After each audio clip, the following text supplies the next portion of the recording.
Like we have additional requirements for all sorts of codes and regulations. And so I'm not totally surprised about that.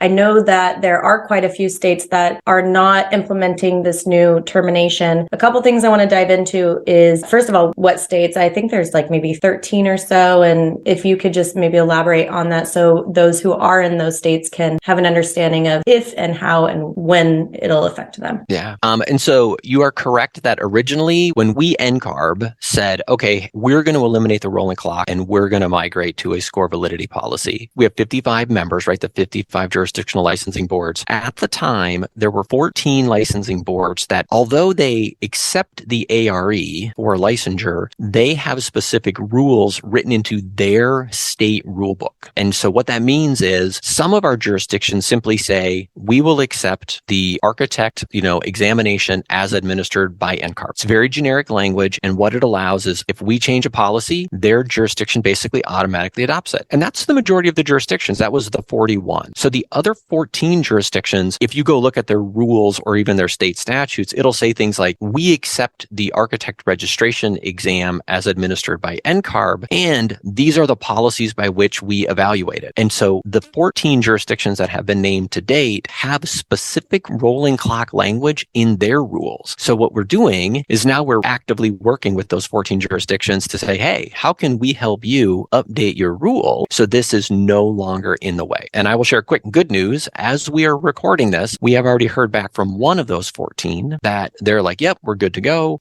So we're down to 13, like as of today. And of course, our goal is to get down to 0 as soon as possible. Are you able to share which one yet? So I would say, so Arizona has come back with, based on their rules and their interpretation, they're good to go. They're not going to use the rolling clock as an impediment to anybody getting licensed. So that's great news. We'll just keep going. Admittedly, I will say though, I would love it to get done right away, but it's not going to get done right away because some jurisdictions, like the rule process in state government can take several months. So for those of you listening to this, check out our website, and you said you're going to post the list in the notes, which is great, but keep up to date with NCARB. And we're going to keep emailing you too if you're in one of those jurisdictions, because as we make progress and more jurisdictions come into alignment, we're going to keep messaging that. And it honestly will probably take more than a year to get all 14 in line, and that's okay. Yeah, what I'll do too is I'll put the link so that it's live, because as some start knocking off, then hopefully that will stay consistent. And I understand, I'm in California, and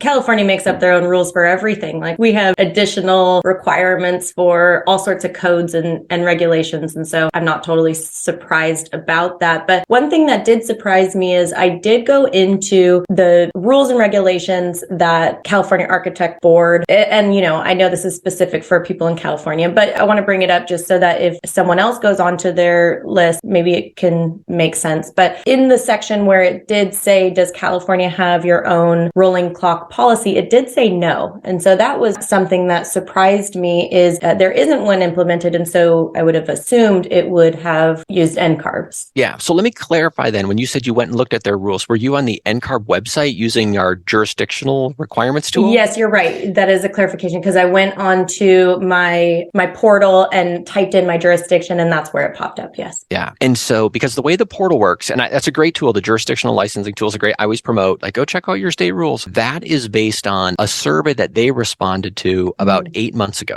Okay. Before we had made this policy change. So we are going to be updating our jurisdictional licensing tool to call out which jurisdictions still require the rolling clock. Where you would find the actual language that's sort of binding California for the time being is you would have to go to like the state statutes. Like if you go to the California Architects Board website, which I know is super exciting. So go to their website, click on their licensing board rules. If you read through the rules, there's a part of their rules that actually specifically calls out the rolling clock. So we'll be working with California in this case to modify their rule so that way they just eliminate that language. And then once they do that, great, we'll update everybody who's a California candidate. We'll go back, we'll remove the rolling clock from that jurisdiction, and hopefully everything will just automatically get updated. You'll get credits back and all those great, wonderful things. Okay, that makes a lot of sense. That's very helpful so that people know the right place to look.